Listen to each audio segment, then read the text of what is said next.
Hey guys, welcome back. So I wanted today to look at other ways to refill the ink that are a little less invasive. Now, it won't be compatible with the continuous ink supply system that I'm working on, but this is a clean way to do it.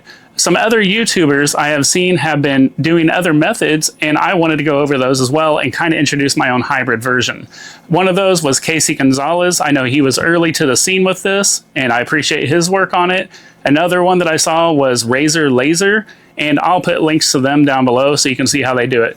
So I designed kind of my own parts and made my own hybrid method of doing this, and I think you guys will enjoy it. So let's get into that, and we'll look at another type of ink that we can refill this with as well. Also, I have some really interesting developments about the expiration date on the cartridges. So let's get into this other way of being able to refill your cartridges. So here we have our new inks that came from eBay from Quantec. I hope I'm saying that right, Quantec.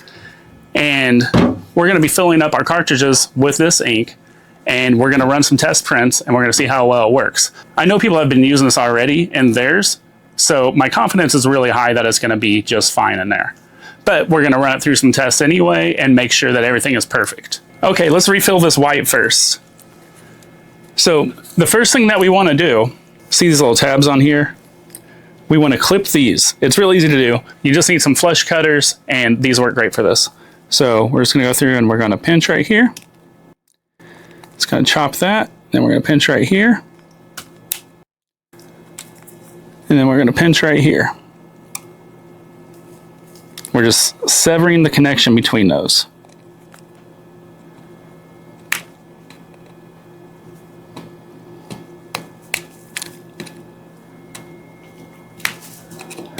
We'll get that out of there. Boom, one side down. And do the same on this side.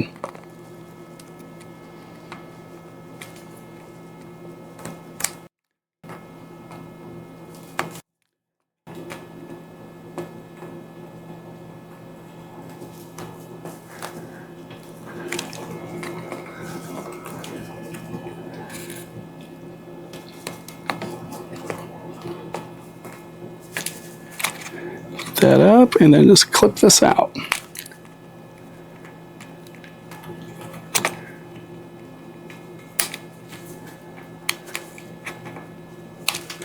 That side's out. Okay, and I'm doing this on a protective silicone mat just in case we have any spills or anything like that.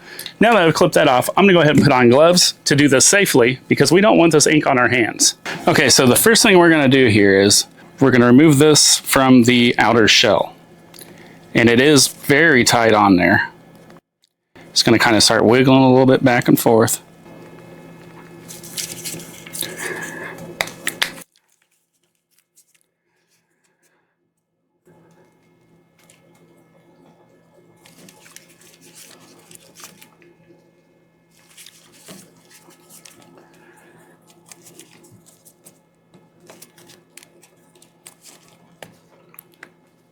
Like these things are pressed together very well, but you can see it's coming out. It's just slowly but surely.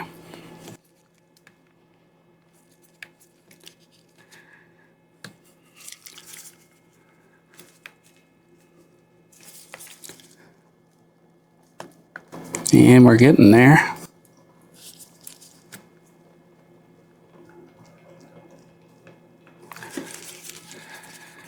We can see our ink bag right there, so we want to be careful with that. And now here it comes.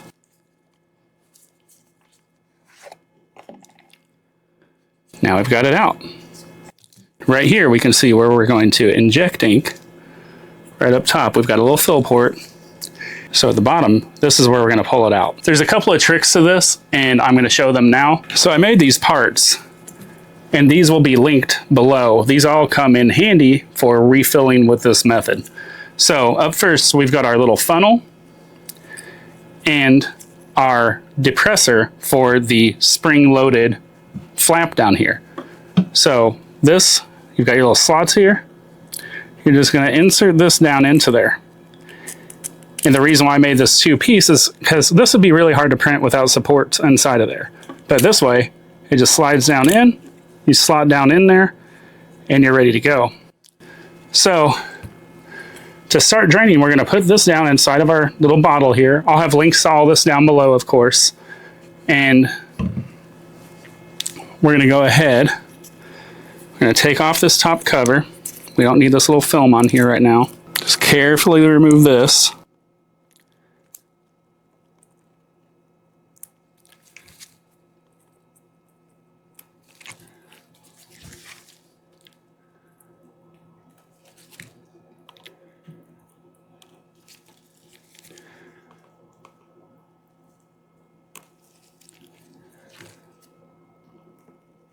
And we just want all that off of there so that way now we can access that. So it's not going to drain very well if you just push this down on here. It'll start to drain, but it stops because there's negative pressure in here. So what we're going to do is we're going to take the needle, we're going to insert it in that top side. So that way it creates a vent for it to be able to flow through. And then we're going to push down. And now we've got a healthy flow going through.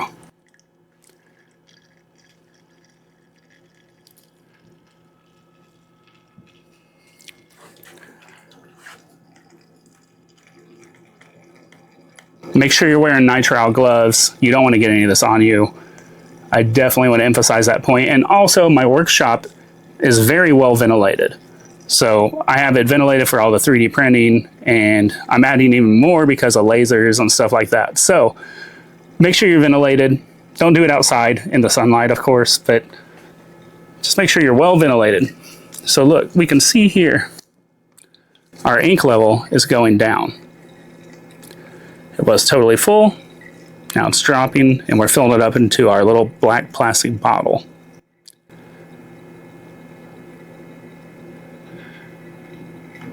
Now don't overexert pressure on this little plunger here that we're pushing up that spring valve with.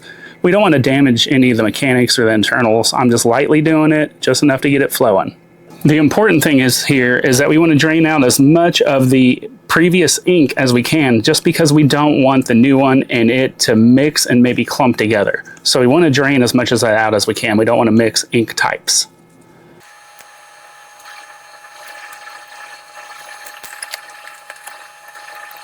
You can see our ink level's about right here right now.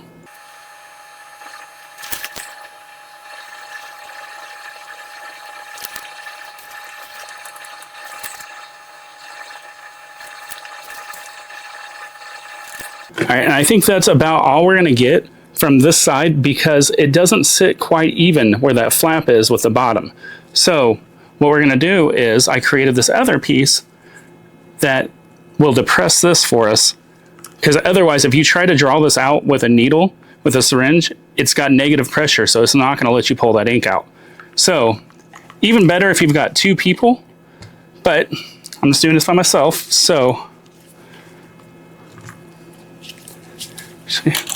let's go ahead and get our syringe, put it on our needle here, our blunt tip needle. We're not using sharp needles. It'll stick right down in there perfectly. So now we're going to take this and we're going to put it right here. Don't push it in whenever it's upside down. You don't want to have it flow all over, but we can see now all of our ink is down here. So now we'll push this in.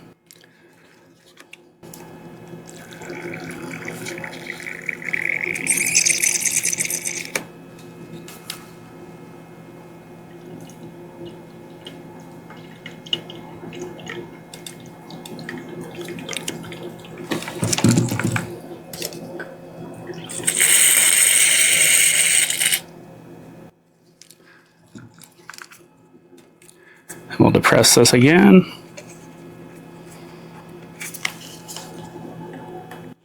Pushing down on that and then drawing with my other hand.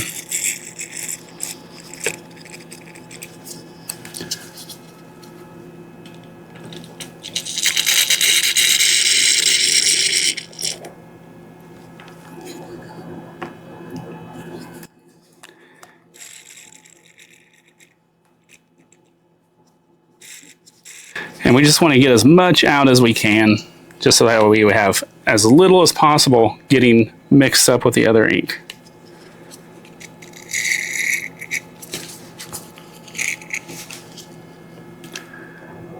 There we go, now we're getting there.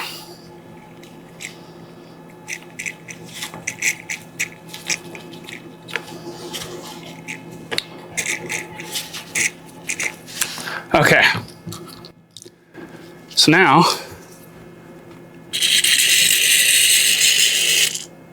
I've got the original ink, the original Eufy ink in my bottle that I'll store for later.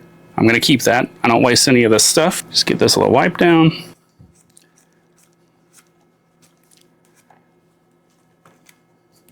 All right, so we've got our empty cartridge.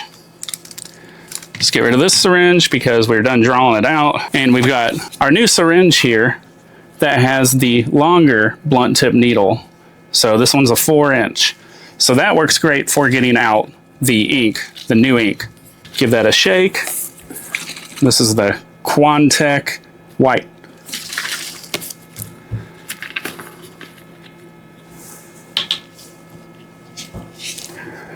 So now we're going to draw out some of that.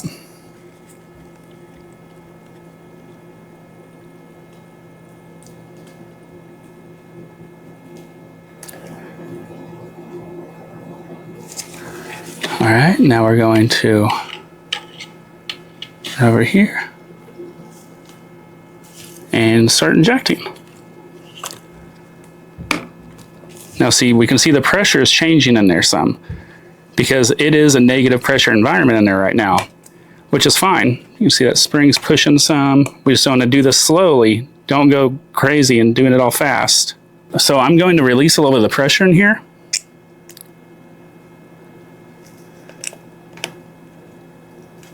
So we're just going to pop that down in there, nice and easy. Relieve the pressure again.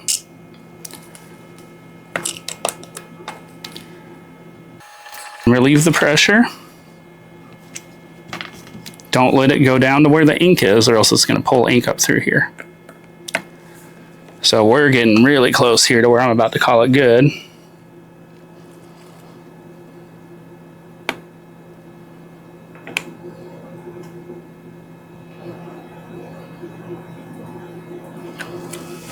I think that's pretty good right now.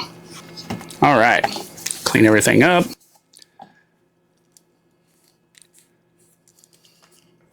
So now we've got our full ink cartridge with our new Quantec ink in here. We can just slide this right back over. And it is quite tight, so slowly but surely push it down onto there. Do a little more cleanup.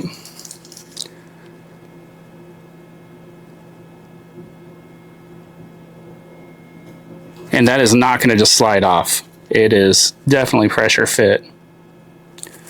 And now we have our refilled ink cartridge that looks pretty much totally stock except for these missing little tabs here. But otherwise, that is fine. And that port, because we didn't actually puncture anything, we just used a blunt tip needle, it just opened up for us. It's fine up top. Let's go plug this back in. I'll do the rest of them. I'll do it off camera. You guys got the point. And then we'll do some test prints. Now, as far as these expiration dates, I keep getting questions about what happens whenever the cartridge is expired. And I know some of you have already found out. And I ordered this kit so I could go through and find out what happens. Well, let's take a look at that. So when going through all of the cartridges that I got in this new kit, 90% of them were expired. At least the use by date on the back of the cartridge, almost all of them said use by was already passed, except for one. But as we can see, the printed use by date is not the actual lockout date in the software. I assume a lockout. I didn't get to find out. So whenever we look at the back of the cartridge, and then we look at what it shows in the software, and each time the actual expiration date was many months out from the one on the back of the cartridge. I don't know if that's going to be everybody's case, but that was the case with every single one in this kit. So I'm not sure what to make of that. I don't know why there would be such a difference between the printed on date on the cartridge and the actual date in the software. But each one of them was completely different. They should have the actual expiration date on the cartridge to match in the software, I would think. So unfortunately, as you saw, they said used by, but it's not accurate. All of them were different in the software than the used by on the cartridge. I don't have any hard lockout dates coming up anytime soon. I don't know why there's such a difference between the used by date on the cartridge and the expiration date in the software. If it was just a little bit, I'd understand, but these are months apart, way different on the dates. So right now I'm still running. I wish I could find that out for you guys as far as the expiration dates, the hard lockout. We'll get there eventually, but today apparently was not that day. All right, so I ran some tests with that Quantec ink. Everything came out great. We'll look at a few of these right now. I did different color tests, and I did a layer height building test. So we can see here, this one was strictly just to see how it built up layers. And we can see that that went really well. It builds up the layers perfectly. So another color test here. And another color test. And everything turned out perfectly. So if you guys want to get any of this Quantec ink, I'll of course have the link in the description below. Some of those are going to be affiliate links. Those don't cost you anything extra, but they help support the channel, and I really appreciate that. I'm trying to keep this thing going, trying to put out more videos, and that really helps me be able to do that. Also, I've recently received some soft ink, so I'm going to be trying that very soon. Upcoming video, soft ink in there. Let's see if we can run some third-party soft ink. Sorry, Eufy. But we're going to give it a shot and see how that goes. All kinds of exciting things coming up. So stay tuned for that. And I appreciate you guys. Thanks for checking out my video.